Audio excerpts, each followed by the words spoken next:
Hello and good evening, friends, and welcome to the Week 9 edition of Strictly Sports NFL Saturday. I am your host, Anthony Florio, joined as always by good old MF Michael Fletcher and Michael Bullock. Apologies for the late start. Michael Bullock had a special commitment this evening. I'm not sure what happened with MF, but I'm sure MF will address it when we get to him. MF? Special commitment as well. Okay, so special commitments on these guys' end. That's why we have the late start. So it actually kind of works out because this is the night where, daylight savings time, we set the clocks back. So I think this actually worked out for the best. But anyways, week number 9 of NFL Saturday here and now. It started Thursday night with Thursday Night Football, a matchup of the New York Jets and the Indianapolis Colts at Lucas Oil Stadium in Indianapolis. And it was the Colts who came away with the win 45-30. Colts improved to 4-5 on the year. The Jets, I believe, dropped to 2-6. Both teams will be at home next week. The Colts will be at home once again to host the Jacksonville Jaguars next week. The Jets will be at home to host my Buffalo Bills. So that's the story with that. 4 teams on bye this week: the Detroit Lions, the Seattle Seahawks, the Tampa Bay Buccaneers, and the Washington Football Team, all on bye this week. So with that being said, let's get into the first game of our week here on week number 9. Good matchup here. The Minnesota Vikings squaring off against the Baltimore Ravens from M&T Bank Stadium in Baltimore, Maryland. And this game will be over on Fox. And on the call for that one, it'll be Adam Amin, Mark Schlereth, and Shannon Spake. And Baltimore opening up as a 6-point favorite. And the series history favors, I believe it favors the Ravens, I think. Let me double check here. Actually, no, the series is tied 3-3. These teams last met in 2017 in Minnesota. Minnesota won 24-16. Last meeting in Baltimore, 2013. Ravens won 29-26. The Vikings have only won in Baltimore once, and that was in their very first meeting back in 1998. Minnesota won 38-28. So with all that being said, let's get into our first matchup of our first game of the week: Minnesota Vikings and the Baltimore Ravens. So here we are. Get into this. Bear with me for a moment. Okay, here we go. As always, what to watch for. How will Ravens cornerback Marlon Humphrey contain Vikings receivers Justin Jefferson and Adam Thielen? Humphrey is a 2-time Pro Bowl corner, but he's coming off one of his worst games, giving up 227 yards in coverage, most allowed by a nearest defender since NFL Next Gen Stats started tracking this stat in 2016. Minnesota quarterback Kirk Cousins, 73% completion rate when targeting wide receivers, is second best in the NFL, and his 11 touchdowns to wide receivers are tied for the 4th most in the league. Bold prediction: Cousins will attempt at least 6 deep passes, and the Vikings offense will gain at least 400 yards. Their test against the Ravens will bring out the best of the Vikings offense. Think of the way Cousins and company played in the last second loss to Arizona in week 2. That's the type of game we'll witness this week. The Vikings might lose this one, but the offense will actually take chances and look like it could contend with one of the top teams in the NFL. That would be the most fitting outcome for a team that has been on a roller coaster ride every week of the season. Stat to know: the Ravens 149.4 rushing yards a game, ranked 3rd in the NFL this year, and their 106.6 rushing yards before contact a game, ranked 1st. The Vikings, however, have the worst run stop win rate in the NFL, 26.8%. For fantasy, Jefferson is the bigger name at this point, but Thielen has scored in 5 of 7 games and has seen at least 8 targets 5 times this season. And the betting nugget: all 3 of Minnesota's road games have gone over the total this season. The FPI goes with the Baltimore Ravens, 63.6%, about 64% going with Baltimore. I'm going with Baltimore to win as well. My final score, I'm going to go 30-27. Baltimore outlast Minnesota. So not much more to say. MF, Minnesota, and Baltimore. Speed it up. Yeah, no, I'm gonna go with the Baltimore Ravens as well. I just feel like they're just gonna be so superior now. They just are poised to be maybe the class team of the AFC, without a doubt. And with everything that's been going on lately with them, and then with some other teams dealing with injuries and whatnot, I'm actually going to say, without a doubt, that I'm going to win the Ravens to win this game. Michael Bullock, I'll give it to you. Yeah, I'm going with the Ravens as well. I mean, man, imagine if you're the Vikings. I mean, you lose Sunday night to and a quarterback that nobody even knew about when it comes to the Dallas Cowboys. So you can only imagine how they're going to be feeling going into this matchup. So they definitely will make this game close, but I just think Baltimore to me is the much better team here. So give me the Baltimore Ravens to win this one. So let's move on to the next game, Florio. Indeed, we will. And we move to our side of the ledge of the mothership on CBS. This is our number 3 game of the week. Sleeper game of the week, I'll even go as far as to call it. The New England Patriots squaring off against the Carolina Panthers from Bank of America Stadium in Charlotte, North Carolina, on CBS with the legendary Greg Gumbel, Adam Archuleta, and AJ Ross. New England opening up as a 3.5-point favorite. Carolina, though, leads the all-time series 4-2. And Carolina's won each of the last 2 meetings against the Patriots, including their last meeting in Charlotte back in 2013. Carolina won 24-20. I think that was a Monday night game, if I recall correctly. The Patriots have only won in Charlotte once, and that was in 2001. Week 17 of that year, January of 2002, New England absolutely manhandled Carolina 38-6. So, and of course, MF, as I started off with you here, when you think New England and Carolina, you cannot help but think, and you know the memories are going to be conjured, you cannot help but think of my very first Super Bowl as a lead commentator, Super Bowl 38, and all the fun we had with that. Yeah, and no doubt about it. It was an amazing Super Bowl. First quarter and third quarter, not so much. It was pretty quiet, no scoring. But the chaos broke out in the second and especially the fourth. Another thrilling game. One of the best Super Bowls we've ever done. Especially, us working together. We've done a number of them. And that was one that really stood out. No doubt about it. But the thing that I think we got to think about nowadays is these two teams at a crossroads. It looks like New England's finally found themselves. It looks like they finally are getting better than they were a few weeks ago. And it looks like maybe there's a legit threat, a legit, situation going on. And when it comes to the other team, when it comes to Carolina, you didn't know what you were going to get. They didn't look really good at one point. Now it looks like maybe, just maybe, they're going to turn it around because it seems, I don't know if Christian McCaffrey's playing this week. I heard rumors that it's possible. They really need him really bad. It looks like everything is, when they started to play, everything was looking really great as it relates to, the quarterback play. Everything was great. Now it looks like Sam Darnold is turned back to the Sam Darnold of the New York Jets days, and the Patriots is starting to look like that team that Bullock has been waiting to see, that Derek Ferreira's been waiting to see, that all of Patriot Nation's been waiting to see, especially after that big win last week over the Chargers, and they got them again out west. Now you're starting to think, uh-oh. And I know, Anthony, you must be looking, with your eyes in the back of your head, thinking, oh no, don't tell me it's them.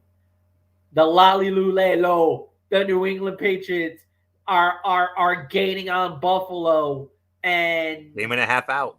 Huh? It's a 1.5 game difference because here we go. Here they come. How's that gonna look down the line? So there's really nothing more to say. So I think the Patriots will win yet again, And Michael Bullock, it's yours. Yeah, I mean, I heard that.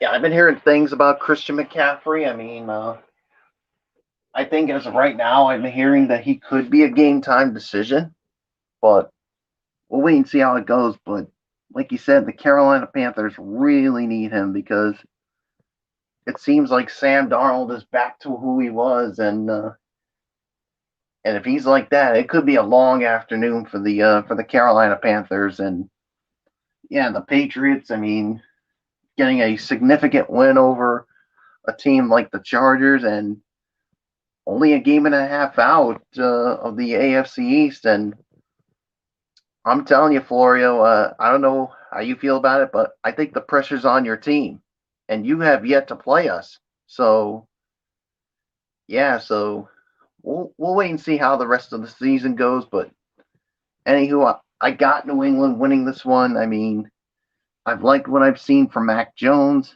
I mean, and especially with Damian Harris, and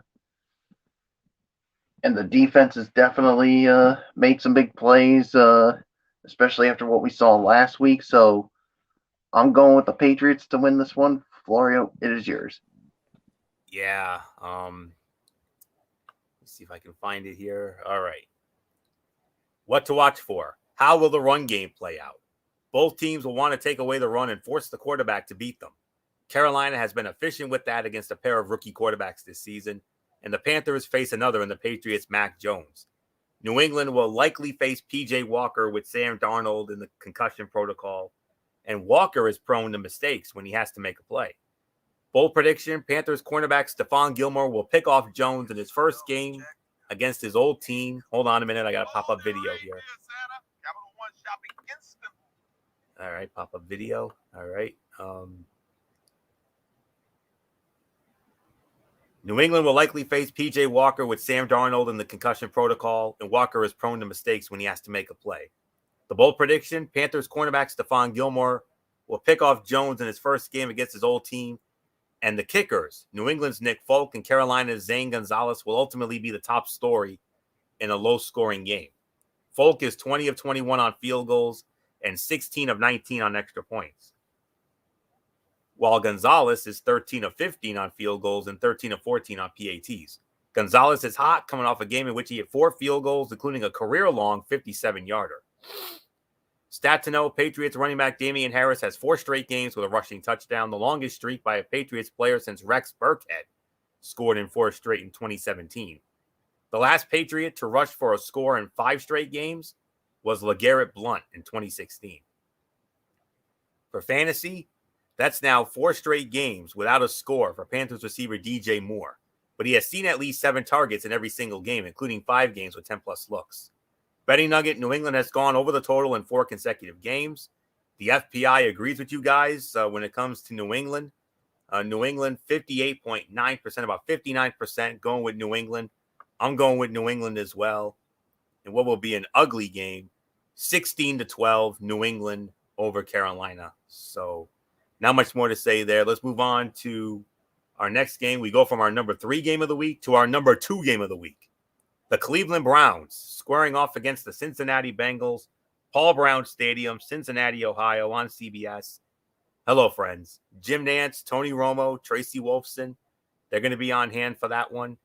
And Cincinnati opening up as a 2.5-point favorite. And Cincinnati leads the all-time series with these two, 51-44.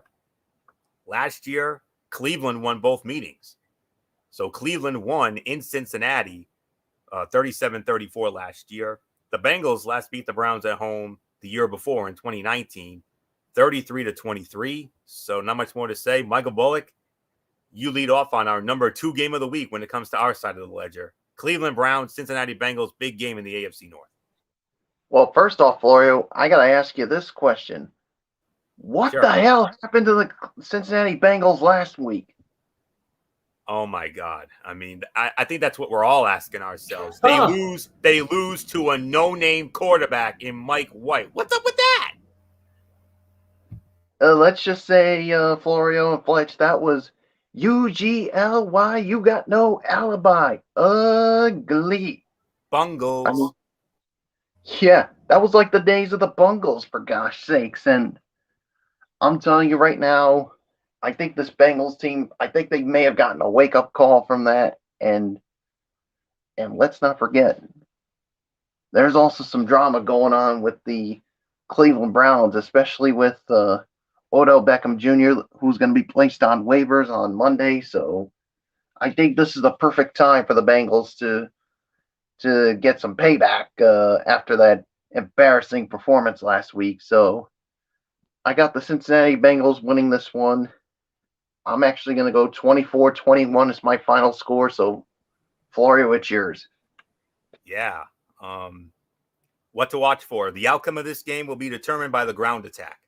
The Browns are the best rushing team in the NFL at 5.16 yards a carry, but the Bengals have a top 5 rush defense in both the front, anchored by defensive tackle DJ Reader.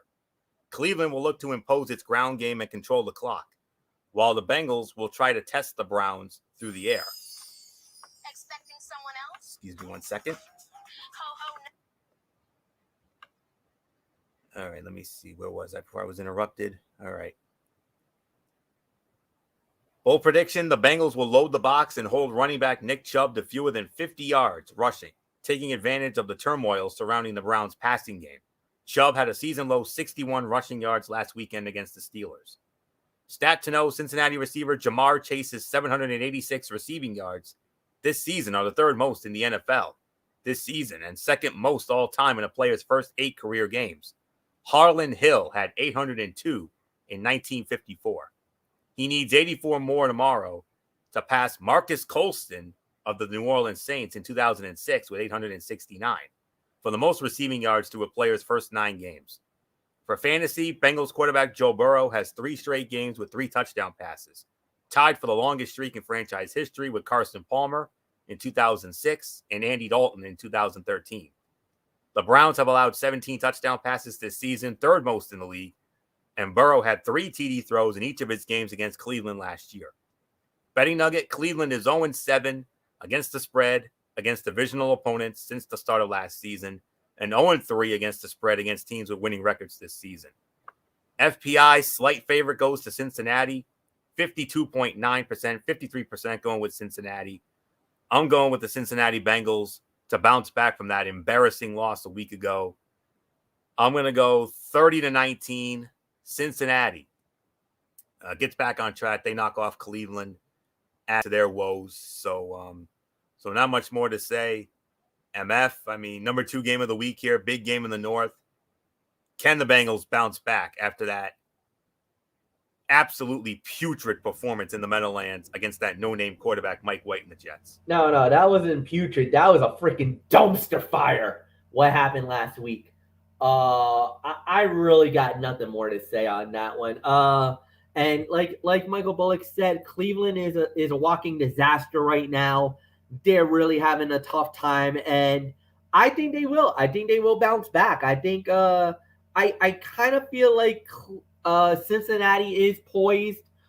Even though I've heard all this hugabaloo or all this thoughts of that. Oh, now that Odell Beckham Jr. is gone, that the Browns are going to be better now. I just don't see it, guys. I honestly don't. I don't know how a team can get better after letting go one of their star wide receivers. If they do, good for them. I mean, great for them, and it'd be a great thing for them at the end. But oh boy, this is going to be very interesting to see. So at the end of it, we're going to have to wait and see how this plays out. But lo and behold, and truthfully and honestly, I think right now, the way I see it, it's going to be a beneficial type of a situation. So, yeah, I do believe at the end of the day that Cincinnati should get the job done. They should win this game. And, Anthony, there's really nothing more to add. It's all yours, brother. All right. And this is a game that normally would be on CBS as far as this next matchup is concerned.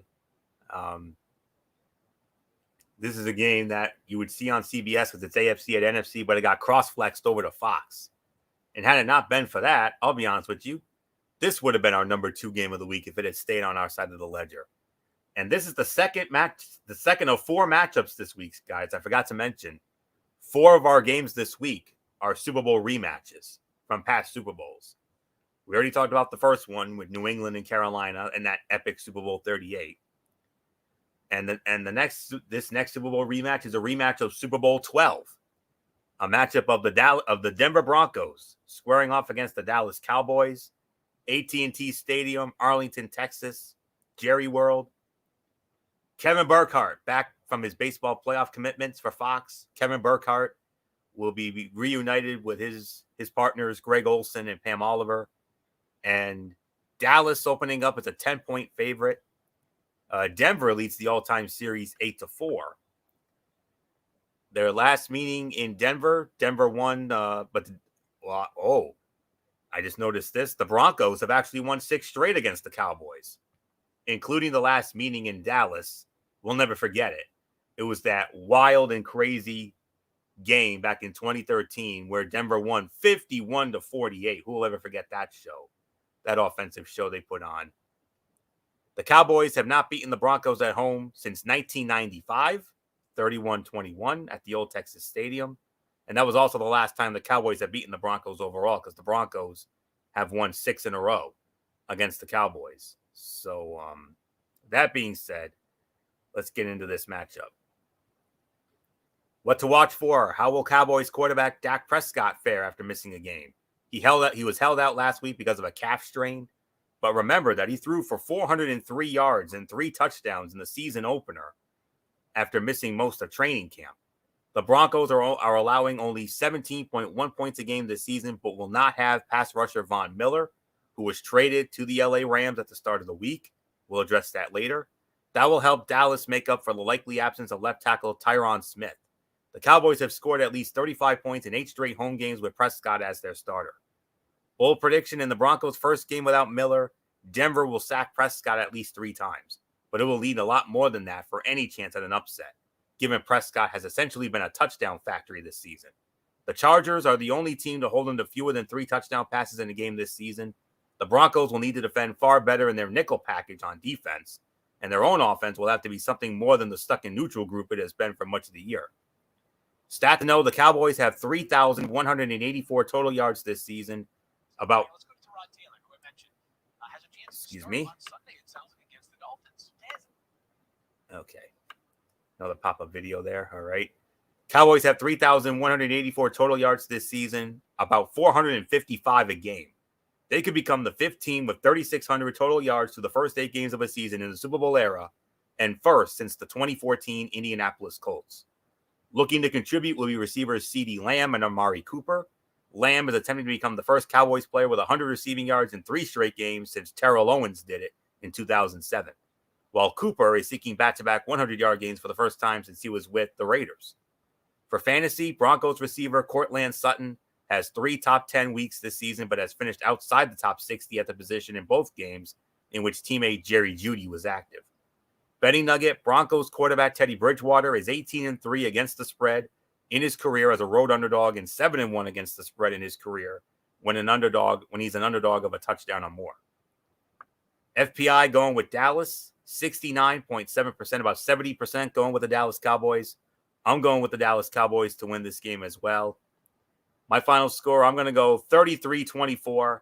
Dallas knocks off Denver just like they did in Super Bowl 12. So not much more to say here. MF, I think this might be the best chance for the Dallas Cowboys to snap this 6-game losing streak against Denver. Yeah, no doubt about it. They're gonna be really ready to go. They're gonna be geared up. Plus, on top of that, they possibly could have Dak Prescott back, even though they didn't have him last week against Minnesota and they won. I think right now Dallas. I don't want to say it, because I know what Cowboy fans are thinking. If they keep this run, you know they're going to start getting that high head, bloating in the sky. We're going to the Super Bowl and all that stuff. but I gotta say it right now. They are the best team in the NFC. Better than any other team right now. Better than the Buccaneers. Better than the Rams. Better than, put any team right now in the NFC. And I think Dallas takes them out. I can't believe I'm saying that, but I got to say it. This team this year has a legit shot of making the Super Bowl. I think Dallas will win. They should be able to beat Denver with no problem. And Michael Bullock, I give it to you. Yeah, I got to go with the Cowboys as well. I mean, basically, what can you say about them? I mean, right now they're looking like one of, if not the best teams in the NFC. I mean, they started a quarterback last week who we didn't even know, and they came out and beat the Minnesota Vikings. So, yeah, and if Prescott stays healthy, this offense is really going to be something really, really good. So, yeah, and obviously they're going to take advantage of a Denver team with Von Miller gone. So, yeah, so I'm going to go with the Dallas Cowboys as well. So, Florio, let's move on. All righty. And we move on to our next matchup. And these next two games are going to be the respective Zonk games of the week for both networks. And we're going to start with the game that's going to be our Zonk game of the week. My Buffalo Bills squaring off against the Jacksonville Jaguars. TIAA Bank Field in Jacksonville. That's where this game will be played. And on the call for that one, it will be Andrew Catalan, James Lofton, and hello, who's this? Jenny Dell. Jenny Dell, our old friend from Nesson. She'll be working with Andrew and James for this matchup. Buffalo opening up as a 14.5-point favorite. Buffalo leads the all-time series 9-6. Last meeting in Jacksonville, MF and I should know, we covered it. It was January of 2018, the AFC wildcard game. Jacksonville winning an ugly game, 10-3. Last regular season game in Jacksonville was in 2013. Buffalo won that one, 27-20. Jaguars' last regular season home win against Buffalo was 2009, 18-15. So there isn't much more to say. MF, Zonk game of the week, not only on our side, but also the lock of the week. Buffalo, a 2-touchdown favorite against Jacksonville. Yeah, and there's no big surprise on this one. Buffalo right now is without a doubt one of the best teams in the AFC right now. Look, they handled their business last week. They just they had a nice little bounce back after what happened out of nowhere. They had a little bit of a tough time with the Miami Dolphins, but then Buffalo finally was able to put the hammer down at the end and knock off Miami. But I know you, Anthony, and I know you openly admitted it to me on Monday night when we went to Monday Night Raw that you were not very happy with your Buffalo Bills. Oh, no. With that performance, because you were thinking Miami is horrible. They're absolutely stinks. And that should have been a squish, an absolute squish. That this should have been, like you said, an absolute squish. Squish the fish. And at the end of it, yeah, you got it. But Miami was a lot more resilient than you thought, and you were not. Should have been like week 2. You were not happy with not at all with the way that you guys are playing. But if this game had been in Miami, that score would have understood. What should have happened in week 2, what happened in week 2 in Miami, that's what should have happened and then some. No, honestly and truthfully, no doubt. But this time around, it is Jacksonville. It is the Jaguars. They're not that good either. I'm pretty sure Buffalo will have a more easier time than they had with Miami. I think the reason why it was that the Dolphins gave Buffalo a lot of fits is because of the fact that whenever you play a divisional opponent, you know the opponent really well. You know their strengths, you know their weaknesses, you know what to do against them because you play them twice a year. So I kind of felt like the first game was a little bit of a bad situation because the injuries popped up. But and the second game, you saw the real Miami Dolphins shine. It's just that they didn't make enough plays at the end. Where in the case of Jacksonville, they've been so erratic, so bad this entire year. I think Buffalo should have no problem with Jacksonville. This should be an easy win for the Bills. It's not, so you guys should kick the door down, make yourselves at home at TIAA, and win this one going away. So I got Buffalo winning. Michael Bullock, I give it to you.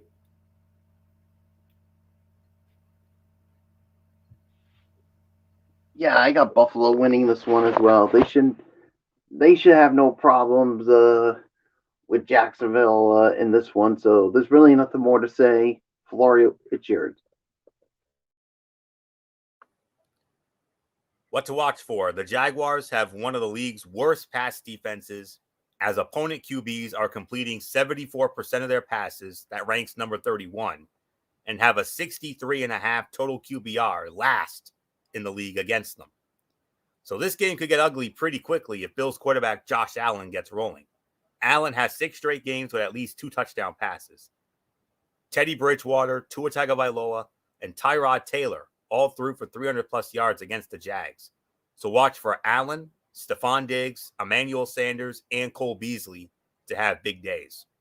Bold prediction, Allen will have at least 2 rushing plays of 10-plus yards in Jacksonville and score on a run as well. The Jaguars have allowed only 1 rush of 10-plus yards to quarterbacks this season, tied for the fewest in the league, but Allen has 9 such plays and 3 rushing scores. Against the league's 4th worst passing defense, 278 yards allowed a game, Allen will finish the day with over 300 passing yards and at least 50 rushing yards. Stat to know, Jacksonville quarterback Trevor Lawrence has 4 interceptions when pressured this season, tied for 2nd most in the NFL, and the Bills have pressured opponents at the 4th highest rate this season, 33%. For fantasy, the Bills have had 3 top 30 fantasy receivers in each of their past 2 games. Betting nugget, Buffalo has covered games by an average of plus 9.6 points a game, best in the NFL. Jacksonville has a minus 7.4 cover margin a game, 2nd worst in the NFL. Overwhelming favorite is Buffalo. I think they're the biggest favorite of the week. 86.6%, about 87% going with the Buffalo Bills. Of course, I'm going with my Buffalo Bills. My team, for goodness sakes, of course. 38-10, lock of the week, Buffalo, all over Jacksonville. So there isn't much more to say on that. We go from our Zonk game of the week to the other Zonk game of the week for the other side on Fox. And I feel bad for those of you who have to watch this game on Fox. This is a game that you would usually see on CBS, but how lucky are we that we ended up getting the cross flex? This is the one time that the cross flex, when it comes to cross flexing to the other side, it benefits us, actually. The Houston Texans squaring off against the Miami Dolphins, Hard Rock Stadium in Miami, Florida. This game will be over on Fox, like I said, and on the call for that one, it'll be Chris Myers, Daryl Moose Johnston, and Jennifer Hale. The spread favors Miami. Miami opening up as a 5.5-point favorite. Cover your ears, MF. You're not going to like what I'm about to say when it comes to the regular season series. Houston leads Miami in the regular season series. Get this, 8-1. The Dolphins have only beaten the Texans once, and that was in 2015 in Miami, the last time they played in Miami. 44-26, Miami beat Houston in 2015. Texans' last win in Miami was 2011, 23-13. So not much more to say. Michael Bullock, you start off on what is the overall Zonk game of the week. 1-7 Houston, 1-7 Miami. Something has to give. Yeah, something has to give here, and yeah, like you said, I feel bad for those that have to literally watch this game. So it's a tough one for me, but I gotta go with the Houston Texans to win this one. Until I see something from Miami, I'm sorry, Fletch. I cannot for heaven's sake go with Miami. So I got the Texans winning this one. So Florio, it is yours. Wow, that's a little surprising.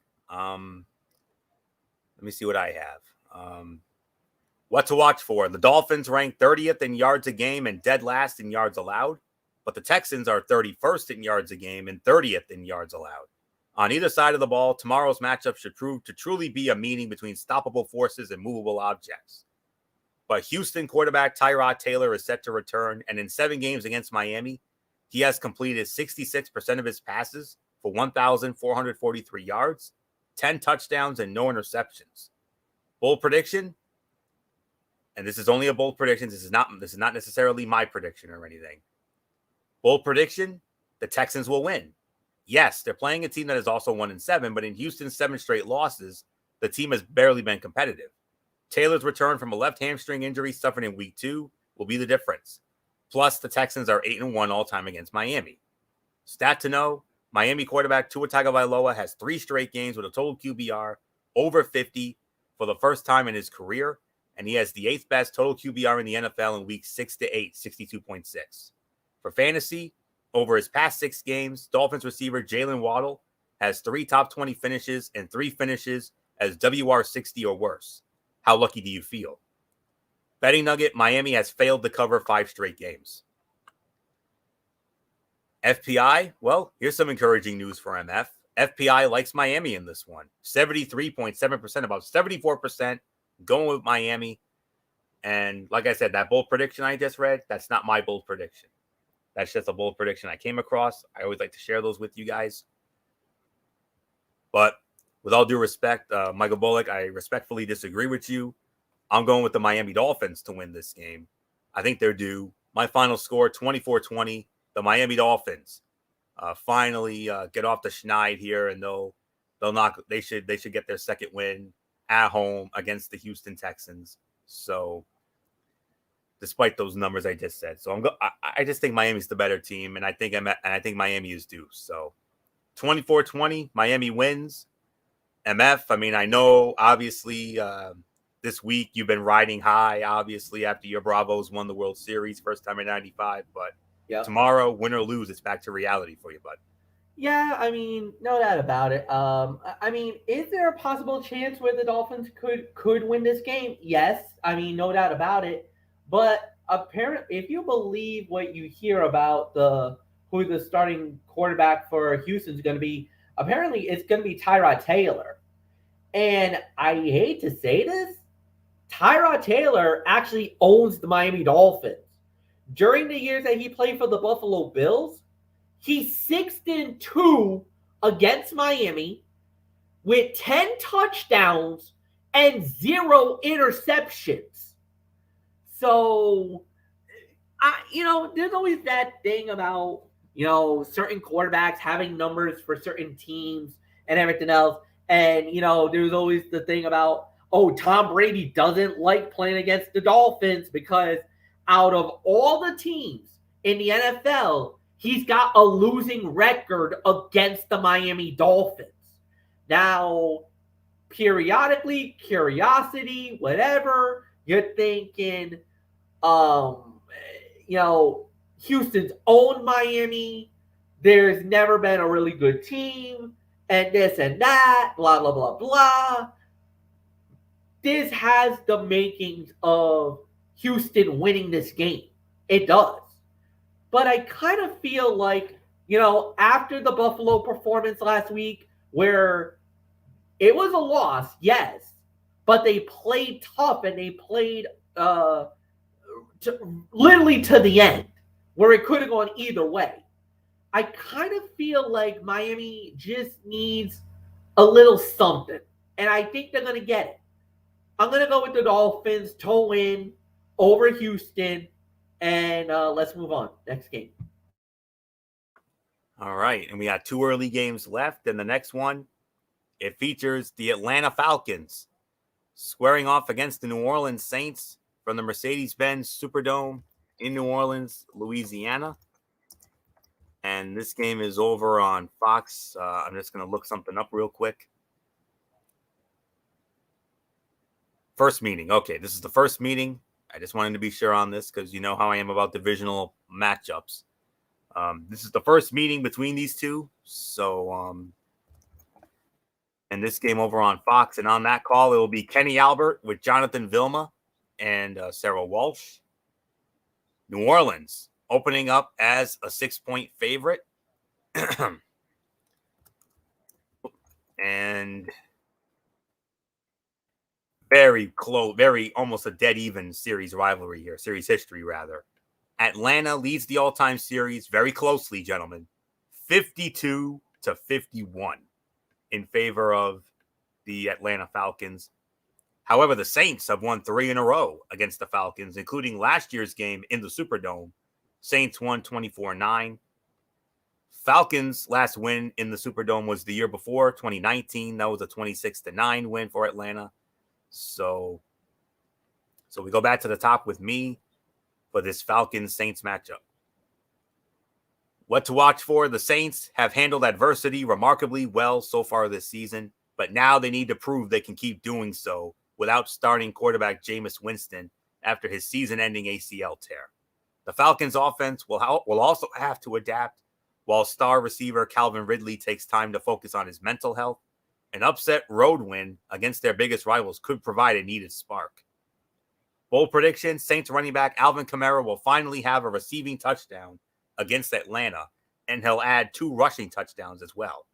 Kamara has never scored a receiving touchdown in 8 meetings against the Falcons, and he has only 2 rushing touchdowns against them, both last year. With Atlanta's run defense struggling, Kamara will feast and almost single-handedly win the game for the Saints.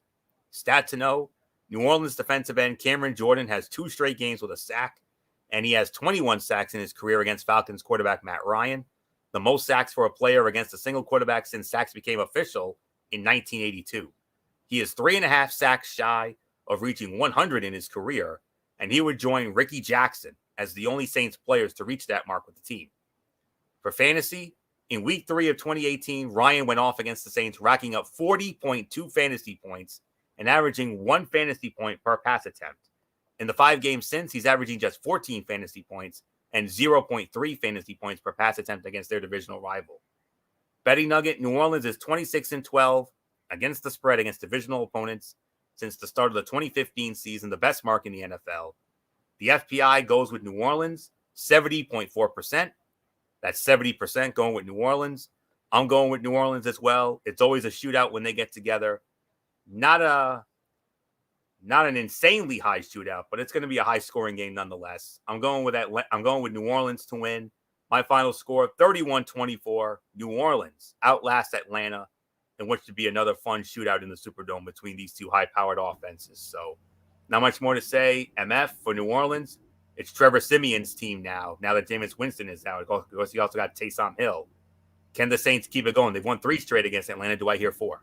I think they will because I think they're going to utilize. I think you're going to see them utilize and really start to use Alvin Kamara now. I think they're really going to start to use Alvin Kamara. I think they're going to really try to establish that one. And at the end of the day, I'm going to go with Kamara and the Saints to get the win. And Michael Bullock, I give it to you.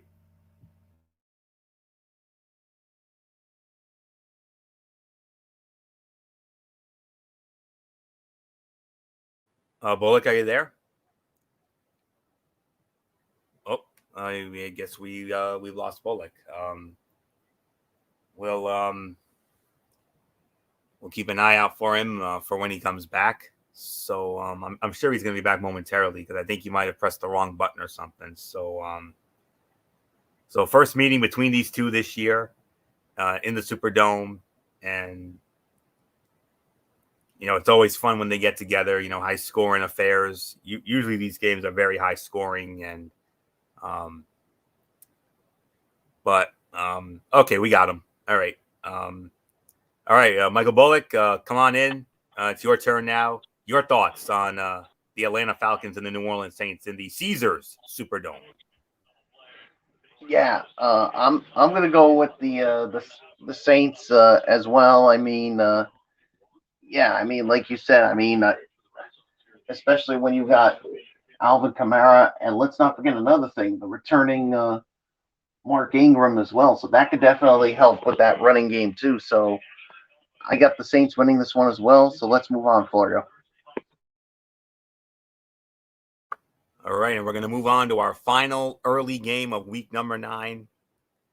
A matchup of the Las Vegas Raiders squaring off against the New York Giants, MetLife Stadium, East Rutherford, New Jersey, in the Meadowlands.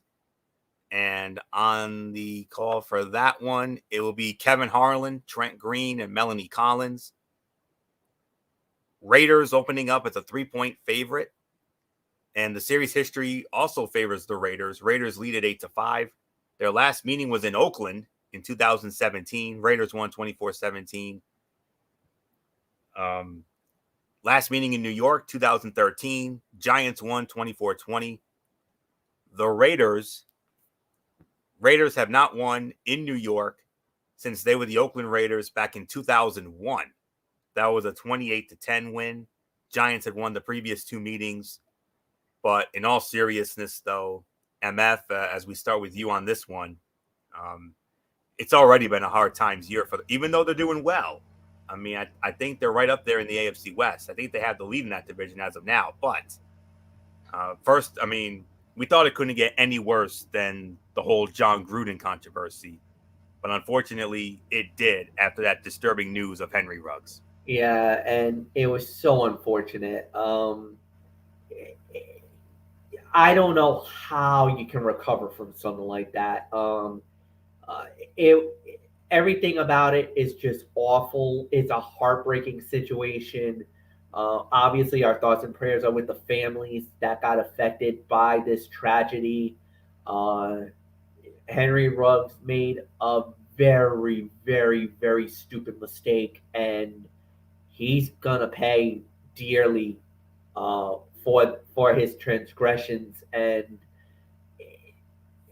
normally we always are preaching about safety and everything else, and it's bad. It was bad. There's really nothing that you can add. And then you wonder how on earth the Raiders can be the favorites in this game. It's simple, because the Giants are just bad. If it was any other team, maybe we would say that this is going to be too much for the Raiders to overcome. But they got the right team at the right time. Yes, Kansas City didn't dominate the Giants, and the Giants hung tough, and give credit where credit's due to them for playing a great game. But I kind of feel like the Raiders are just a more superior team, and at the end, they should win this game pretty handily with no problems. So I got the Raiders winning. Michael Bullock, I give it to you.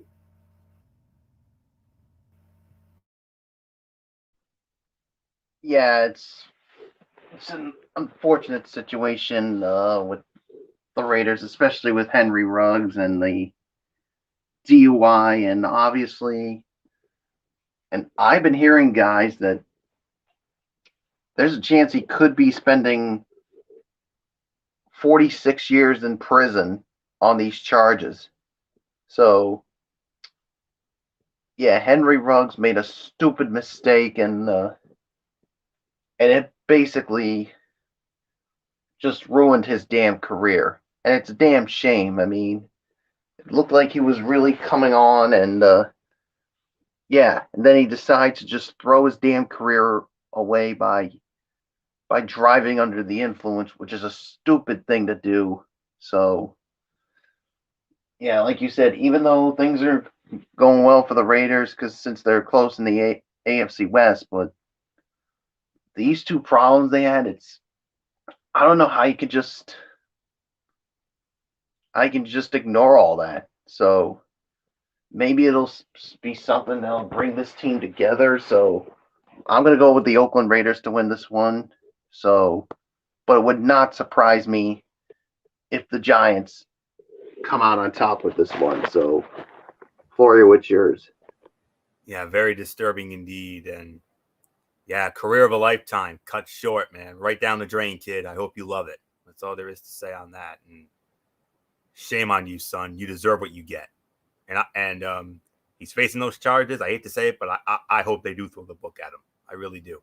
So deserves everything he gets. So, it is what it is. And yeah, and it's a damn shame because the last time he was at MetLife Stadium, he had one of the great touchdown catches, to beat the Jets last year.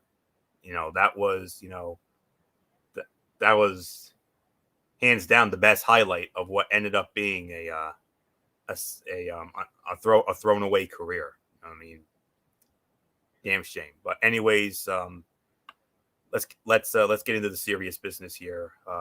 What to watch for if the Giants offense is going to have any success without some of its top playmakers, it is going to have to find a way to slow Raiders defensive end Max Crosby, who is among the league leaders with a 16.5% pressure rate and 36 pressures. Crosby against Giants right tackle Nate Solder is advantage Raiders. New York is going to need to provide help for Solder. Bold prediction, the Raiders running back Josh Jacobs will rush for a season high in yards. The Giants shut down the Chiefs passing attack last Monday night, but they are allowing a pedestrian 4.4 yards a carry this season. Jacobs came out of the Raiders' pre-bye win against the Philadelphia Eagles with a team-described chest injury, but his current rushing high is just 53 yards, and he is primed to eclipse that tomorrow. Stat to know, the Giants have 16 different players with a reception this season. Only the New Orleans Saints, with 18, have more. For fantasy, Jacobs has 5 rushing scores in 5 games and takes on a Giants defense that had 1 fewer day of practice/rest this week after playing in Kansas City on Monday night. Betting nugget, since the start of the 2018 season, New York is 5-16 against the spread as a home underdog, the second worst such mark in the NFL over that span. Vegas is the FPI favorite, 54.3%, 54% going with the Raiders. I'm going to go with the Raiders as well. I'm not overly confident about this, because this Ruggs thing is going to, weigh very heavily on them, as if the Gruden thing wasn't bad enough. But I think the Raiders have somehow found a way to make it work so far. I think maybe they'll find a way to do it again. So I'm going to say 23-21 Raiders just barely get by the Giants. So not much more to say there. I'm going to move on now to the late games. We have 3 late games, 1 4:05 game on CBS and 2 4:25 games on Fox. So we'll get to the 4:05 game on CBS. There's only one. And it's another solid matchup. It's our number 4 game of the week on our side of the ledger here. Going to feature the Los Angeles Chargers squaring off against the Philadelphia Eagles from Lincoln Financial Field in Philadelphia. And this game will be over on the mothership on CBS. And on the call for that one, I believe it is. Yes, it is. Ian Eagle, Charles Davis, and Evan Washburn. And the Chargers opening up as 1.5-point favorites. Chargers lead the all-time series 7-5. Their last meeting was 2017 in LA. Eagles won 26-24. Last meeting in Philadelphia, 2013. Chargers won 33-30. Eagles last beat the Chargers at home in 2005. 20-17 was the final there. So I think I've covered all the schematics, and I believe Bullock starts this one off. So Michael Bullock started off on our first of our 3 late games, the LA Chargers and the Philadelphia Eagles. Yeah, if you're the Chargers, how do you bounce back after a performance against the Patriots? So, yeah, and something tells me I think they will bounce back from this. I think it will be a close one. I think the Philadelphia Eagles will definitely give this team some fits, but I think in the end, I got the Chargers winning this one. So, Florio, it is yours. Yeah.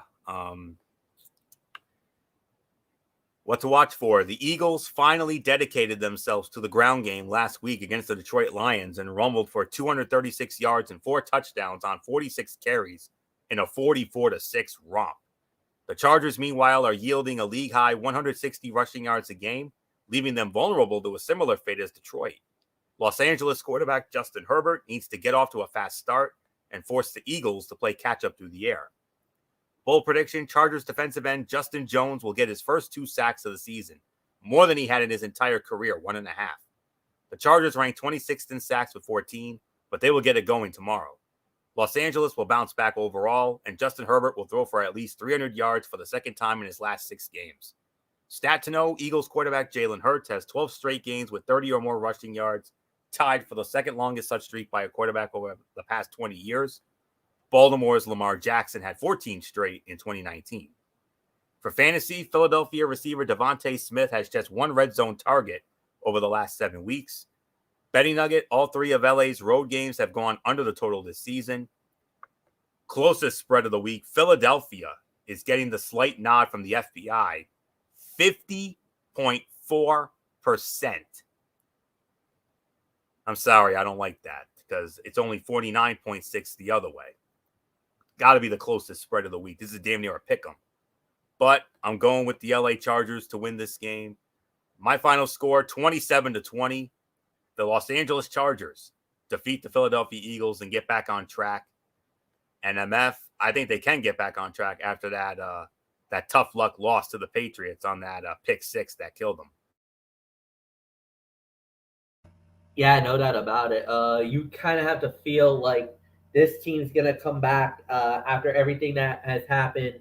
Certainly, no doubts in my mind. I'm going to go with the Chargers. I think they're going to win this game. I know how a lot of people might be a little bit worried because of the fact that you have a home game.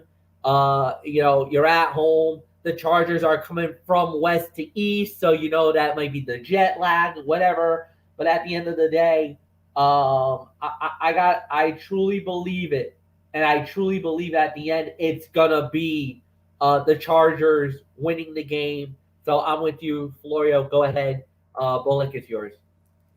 Bullock started it off. All right. Sorry. Yep, no worries. And now we move on to America's game of the week. But oh boy, did a major monkey wrench get thrown in the way of this one. It's the third of our Super Bowl rematches. This is a rematch of the very first Super Bowl, Super Bowl I. It's a matchup, America's Game of the Week, the Green Bay Packers squaring off against the Kansas City Chiefs, Arrowhead Stadium, Kansas City, Missouri. Joe Buck, back from his baseball playoff commitment. Joe Buck will be reunited with Troy Aikman, Aaron Andrews, and Tom Rinaldi. Kansas City opening up as a 7-point favorite. I can only imagine why. We'll get into that in a moment. Kansas City leads the all-time series 7-4 with a tie. That tie came in their very first regular season meeting, their second overall other than the Super Bowl. They played to a 10-10 tie in Milwaukee in 1973. Last meeting was 2 years ago in Arrowhead. Green Bay won 31-24. Chiefs last beat the Packers at home and overall 2011, 1914. They handed the Green Bay Packers their only loss of that regular season. That 2011 Packer team finished 15-1, as we all remember. That was a 1914 final. So, of course, we know we'll get into that in a minute, but I'll start it off here. What to watch for?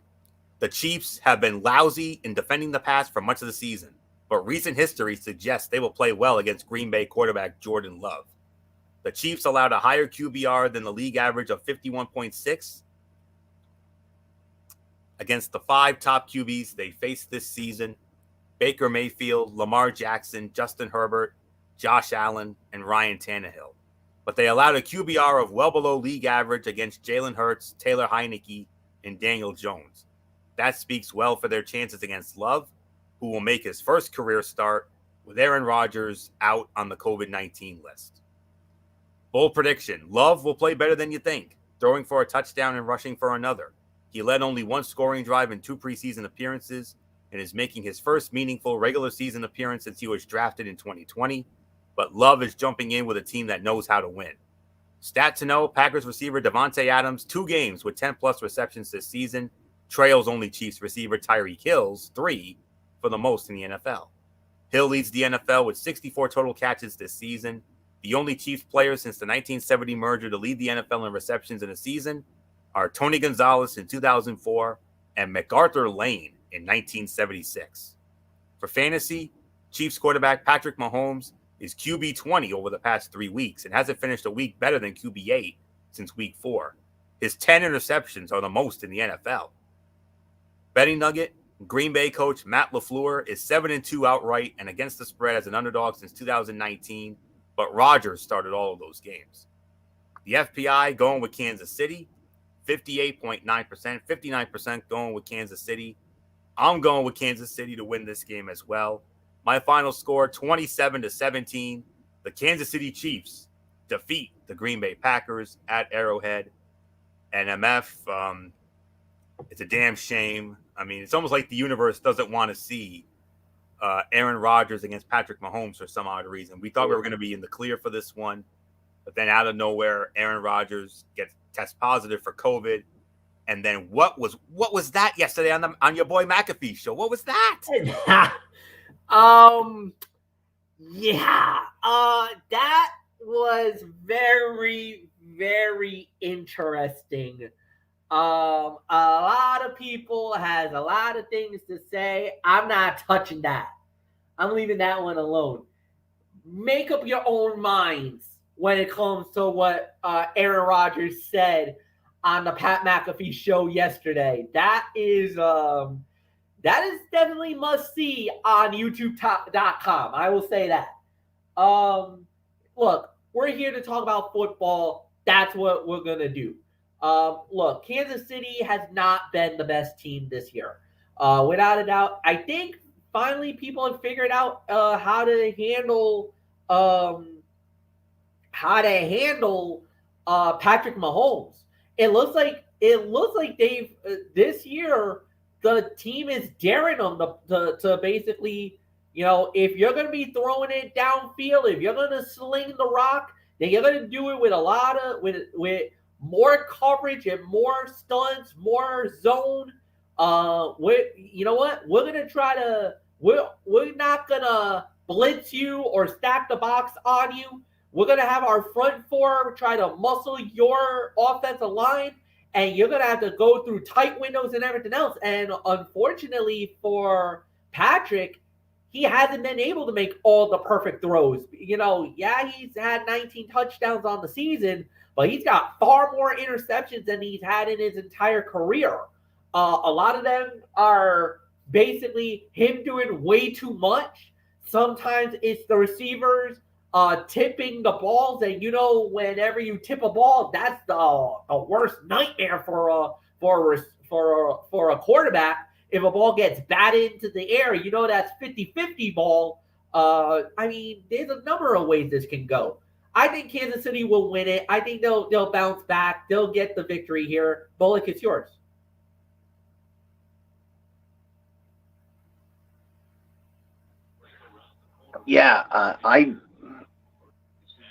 I'm not touching the whole Aaron Rodgers situation. I mean, like Fletch said, you guys be the judge on that one. But anywho, I'm with all you guys here. I got Kansas City winning this one as well, so there's nothing more to say except let's move on for you. We move on to the other 425 game, and it's a divisional matchup. Big game in the NFC West, as it will be the Arizona Cardinals squaring off against the San Francisco 49ers. Levi's Stadium in Santa Clara, just outside of San Francisco. And this game will be over on Fox. And on the call for that one, it will be Kevin Kugler with Mark Sanchez and Laura Oakman. San Francisco is actually opening up as a 3-point favorite here. A little surprising, but it is what it is. Series history favors the San Francisco 49ers. However, this is the second meeting between these two teams. The Arizona Cardinals. These two teams met last month. It was Columbus Day weekend. It was back on October the 10th, which I believe that was week number 5. They met in Arizona, and Arizona won. I think it was 17-10. So Arizona cuts into San Francisco's series lead. It's now 32-28 in favor of San Francisco.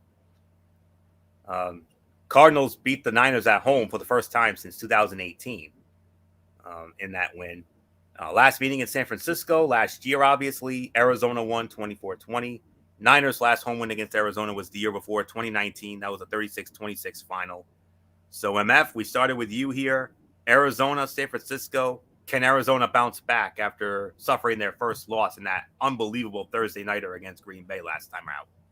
I think they can. I think they definitely can turn it around.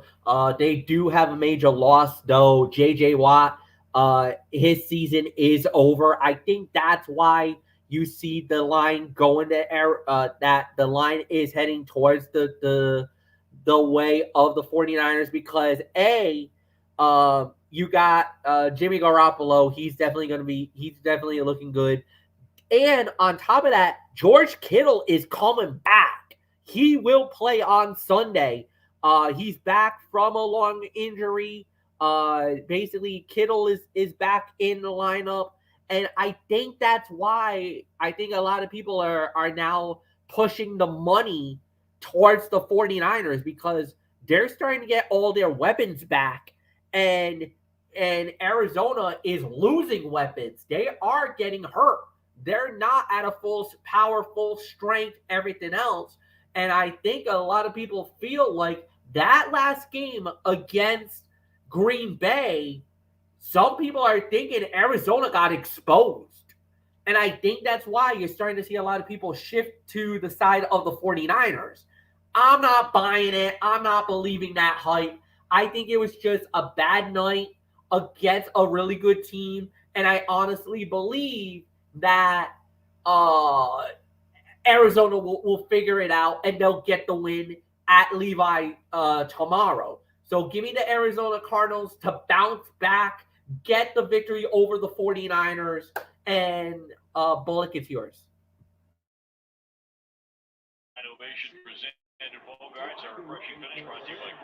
Yeah, I'm going to go with the Arizona Cardinals as well. I think they'll find a way to bounce back from such a tough loss here. Yeah, I mean, you did lose some key guys, but I think they'll definitely find a way to bounce back. So nothing more to say. Wario, it is yours.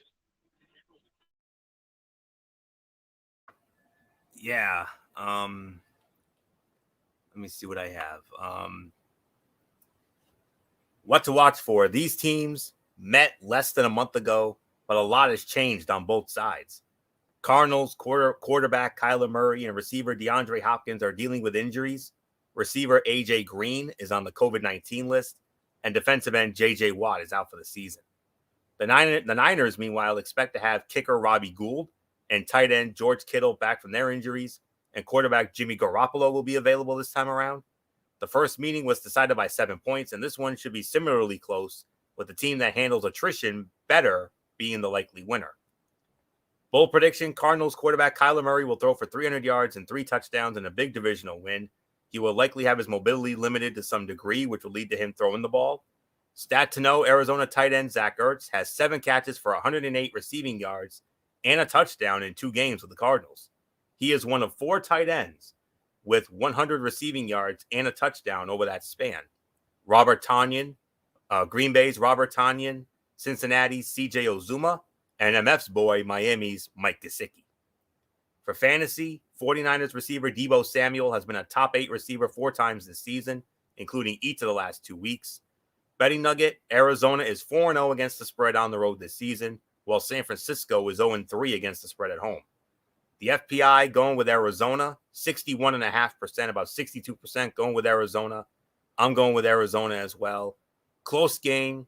It's going to be another 7-point game, but I think it's going to be a little more higher scoring this time. I'm going to say 27-20. Arizona knocks off San Francisco. So with that being said, 2 games left. And the next one, of course, Sunday Night Football on NBC. And it's our game of the week, the Tony and Mikey special. Our first game since our baseball playoff commitments. And what a matchup here. The Tennessee Titans squaring off against the Los Angeles Rams from the home of Super Bowl 56, SoFi Stadium, Inglewood, California. Sunday Night Football on NBC. You know who's working it. Al Michaels, Chris Collinsworth, Michelle Tafoya. And the Rams opening up as a touchdown favorite, 7-point spread for Los Angeles. The Rams lead the all-time series 7-5. Their last meeting was 2017 in Nashville. Rams won 27-23. Titans won at the Rams in 2013, 28-21. That's the last time the Rams hosted them. That was in St. Louis.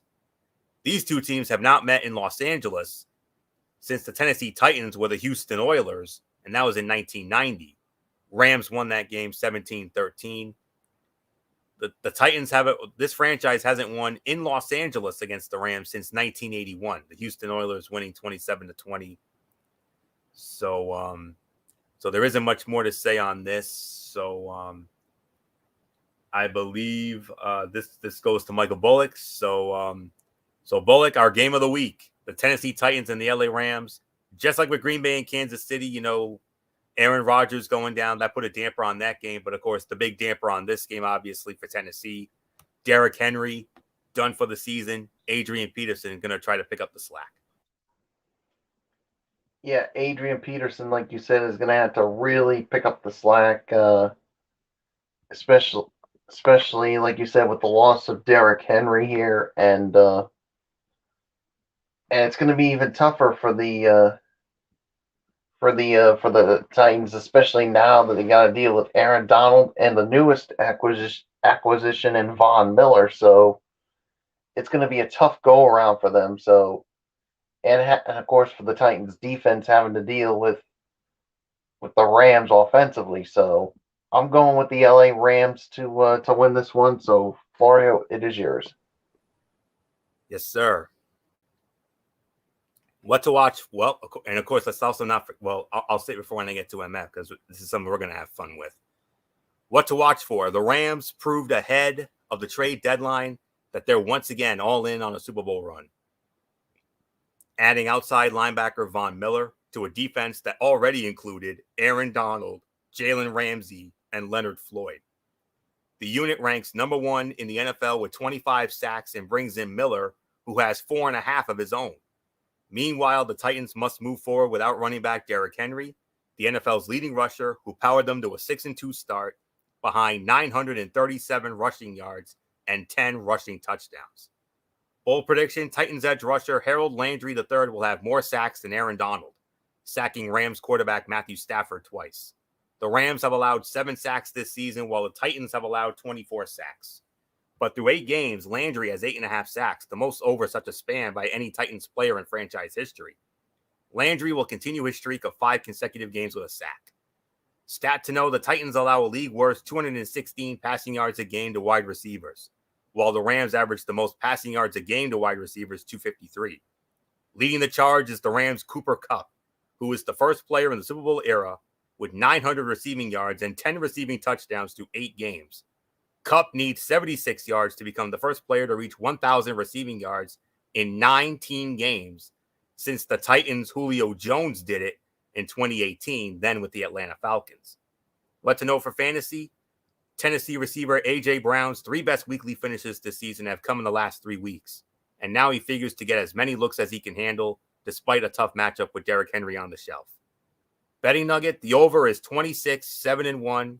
In quarterback Ryan Tannehill starts with Tennessee, and all 4 of the Titans' road games have gone over the total this season.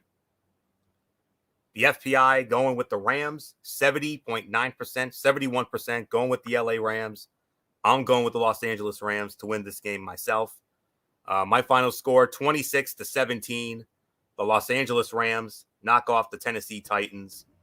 And MF, as I give it to you, this is the third. This is our 4th and final Super Bowl rematch. Of course, do I even need to remind you about one of our all-time favorite Super Bowls, Super Bowl 34? Yeah. When these two teams met and all the fun we had with that one, especially you on that finish. I said, here it is, just like Jesse at WrestleMania 6 and came up short. Rams, you said the St. Louis Rams has won Super Bowl 34. What a finish. I'll never forget it. One of our all-time favorite Super Bowls. But in all seriousness, though, our game of the week, our first game back since our baseball playoff commitments. And now I can finally say it, and I know you're not going to I know you're not gonna have a problem with this. Do that thing I like. Hello, friends. Yeah, this is gonna be a great matchup, no doubt about it. This is gonna be a great game. The excitement level is definitely real, and it's definitely a lot more higher than it was a few more days than else. Now that we are done with the baseball coverage and we are mainly focusing on the NFL, this is gonna be a great matchup. This is a great game, and where do we go from here? Well, it's pretty simple. It's just who wants it more? Who's the better team? Who's going to really shine when they need to shine? And I kind of feel like going into the game, I kind of felt like if you would have told me prior to this, maybe I would go with the Titans here. But with the Derrick Henry injury, that definitely sways me to go with the Rams. And I just feel like they're just a far more complete team than any other. So give me the Los Angeles Rams to beat the Tennessee Titans. One game to go, Monday night. Floyd, what's yours? And it's a matchup of two of the all-time greatest franchises in NFL history when it comes to Monday Night Football. This is an old school matchup here. Something like your great aunts and uncles, your grandparents, maybe even your parents could even enjoy. Two of the all-time great teams. Monday Night Football, Monday night, 8:15 kickoff on ESPN. The Chicago Bears squaring off against the Pittsburgh Steelers, Heinz Field in Pittsburgh, Pennsylvania. Steve Levy, Brian Greasy, Louis Riddick, Lisa Salters. I don't see the Manning brothers listed. I don't think the Manning brothers are going to be on this week, unfortunately. Now, I normally don't address this, but as the three of us, as Bullock was driving us home from the Monday Night Raw in Providence, we listened to Westwood One radio as that Giants-Chiefs game was ending. And normally that's Kevin Harlan and Kurt Warner, but they said that they weren't going to be doing the game this weekend. We were like, who's going to be doing the game? Well, thanks to a wonderful announcer site that I have, Ion Sky and airsports.blogspot.com, which is where I get my announcer sheets. Kevin Kugler and Trent Green are going to be sitting in for Kevin Harlan and Kurt Warner this week for Westwood One before they come back the following week. So in case any of you were scoring at home,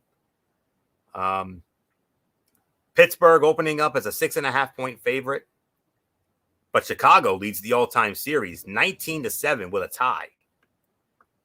And that one tie came in 1963. They played to a 17-17 tie in Pittsburgh.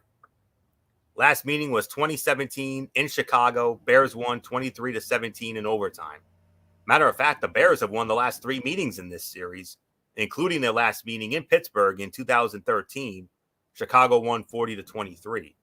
Pittsburgh last beat the Bears overall and at home in 2005, 21-9. That's when Pittsburgh went on that major hot streak to get into the playoffs, and then eventually they went on to win Super Bowl 40. One of the most remarkable Super Bowl runs, probably the second most remarkable Super Bowl run that MF and I ever remembered seeing. Only Kansas City Super Bowl run a couple of years ago was the more remarkable, considering what they did in the playoffs. But anyways, Bears and Steelers, final game of the week. I'll start it off, and here we go. What to watch for? The Steelers secondary is itching for an interception, something it hasn't had since picking off Teddy Bridgewater in a Week 5 win against the Denver Broncos. The Steelers have just 2 interceptions all season, and Chicago quarterback Justin Fields has thrown at least 1 in 5 of his last 7 games, including 3 against Tampa Bay. But to force him into bad throws, the Steelers will have the added challenge of keeping Fields, who rushed for 103 yards against the San Francisco 49ers, in the pocket and preventing him from using his legs. Bold prediction, Fields will pass for 200-plus yards. I know, it sounds unlikely. 200-plus passing yards is super bold for the Bears, who rank at or near the bottom in virtually every passing category. But Fields is coming off a pretty good performance versus the 49ers. The rookie is feeling it, at least by Bears standards. Stat to know, Steelers quarterback Ben Roethlisberger is 24-2 in his career against rookie quarterbacks, including the playoffs. The most wins against rookies in NFL history. The only rookies to beat him were Carson Wentz, then with the Philadelphia Eagles, and Dak Prescott of the Dallas Cowboys, and both of those came in 2016. For fantasy, Pittsburgh receiver Chase Claypool underwhelmed last week, and yet his WR38 finish is better than anything Bears receiver Allen Robinson II has offered up this season. Both were drafted as viable fantasy options, and neither should be considered a safe play as we head into the second half of the season. Betting nugget, Chicago is 1-5 against the spread as an underdog this season and has failed to cover in each of its last 3 games. The FPI going with Pittsburgh, 67.9%, 68% going with Pittsburgh. I'm going with Pittsburgh to win as well. 27-17, the Pittsburgh Steelers knock off the Chicago Bears on Monday night. So, MF, your thoughts on this old school matchup, Bears and Steelers? Yeah, old school matchup, no doubt about it. It's going to be a great game. I'm with the Pittsburgh Steelers. I think they're just going to be a more superior team. I think they finally figured it out after their little hiccups earlier in the year. They're starting to become a complete team. They'll establish the run early with Najee Harris. Ben won't have to go too crazy with the football. And the Bears is just, they're just all over the place right now. I don't know what you can even say about the Bears. I'm just going to say it. Pittsburgh wins, and they'll win on Monday night. Bullock, it's yours. Yeah, I got the Steelers winning this one as well. So, yeah, there's nothing more to say except, Florio, wrap it up. All right, and we will do just that. Next week on this program, some of the notable games to look forward to next week. The Atlanta Falcons against the Dallas Cowboys, the Cleveland Browns against the New England Patriots, the New Orleans Saints against the Tennessee Titans, a rematch of last season's NFC wildcard game, the Tampa Bay Buccaneers against the Washington Football Team, the Minnesota Vikings against the LA Chargers. That should be a good one. Philadelphia Eagles against the Denver Broncos, Seattle Seahawks against the Green Bay Packers. Seattle might have Russell Wilson back for that game. We'll see. Sunday Night Football, the Kansas City Chiefs and the Las Vegas Raiders from Allegiant Stadium in Las Vegas. And then Monday Night Football, the Los Angeles Rams against the San Francisco 49ers. Some great matchups to look forward to next week. So with that, that will put the bow on this latest edition of Strictly Sports NFL Saturday. We want to thank you all so very much for tuning in. All right, there's a small indemnity to our schedule this week, which I'll address in a moment. Because the first half of the week, the first few shows will be at its normal time. We'll next be with you Monday night for Ridiculously Raw, right back here on the Tone 25, as we will review Monday Night Raw from the KFC Yum Center in Louisville, Kentucky. The Survivor Series teams were announced today, so we finally got a small build to Survivor Series, and hopefully they'll follow up on that come Monday night with 2 weeks to go before the Survivor Series. So we'll review Monday Night Raw and my latest Tony's take on Impact Wrestling and 205 Live. That'll be Monday night. Wednesday Night Mayhem. MF will have that. NXT 2.0. AEW Dynamite, which is their go-home show for the Full Gear pay-per-view, which goes down next week. Thursday, we got College Football Thursday. Oh, boy, what a day in college football today. Not one, not two, but 3 upsets. 3 major upsets. And I got to give these guys credit, MF and Michael Bullock. I mean, they called these upsets. They called Michigan State losing to Purdue. They called Wake Forest losing to North Carolina. Maybe not Baylor losing to TCU, but then there was another upset, and they also had it. Boise State absolutely pounded Fresno State today. So, gentlemen, take a bow. That's all I'm going to say on that. So, but I know you'll do that come Thursday night for College Football Thursday. Week 11 edition there. Now, here's where the indemnities come in. Normally, of course, Friday night would be the Cerebral Smack Talk hosted by good old MF Michael Fletcher. But because of the fact that next Saturday night is the Full Gear pay-per-view, and the 3 of us are going to have a vested interest in that show, and usually AEW pay-per-views do tend to run late. They usually go about a good 3.5 to 4 hours or so. So because of that, we're going to make a couple of switches. The first of which, our NFL show next week will be on Friday night. Immediately following AEW Rampage, 11 p.m., we will have the Week 10 edition. And it'll be NFL Friday instead of Saturday this time around for next week only. Then we should be back after that. And then next Sunday night, a special Sunday night edition of the Wrestling Forum. That will be hosted by good old MF Michael Fletcher. Friday Night SmackDown, we will review that. We'll also review AEW Rampage. And we will also review the AEW Full Gear pay-per-view. And I forgot to mention, we're going to preview the Full Gear pay-per-view on Wednesday night as part of Wednesday Night Mayhem. So just wanted to let you all know that. So that will put the bow on this. So until Monday night for Ridiculously Raw, Anthony Florio here for good old MF Michael Fletcher, for Michael Bullock, and in spirit, Dee Woodson, and the man who started all this almost 10 years ago, the Yankee Messiah 401, Derek Forever. You know the routine, everybody. Thumbs up. Talk to you later. Yeah, throw it up Fortune 4 style. Bye for now, my friends. God bless. Be good to each other. Have a blessed couple of days, and until Monday night for Ridiculously Raw, you've been watching Week 9 of Strictly Sports NFL Saturday right here on the Tone 25 on YouTube and StreamYard.com. For everybody who has been a part of this one, for now, Anthony Florio, so long, and bye, everybody, bye.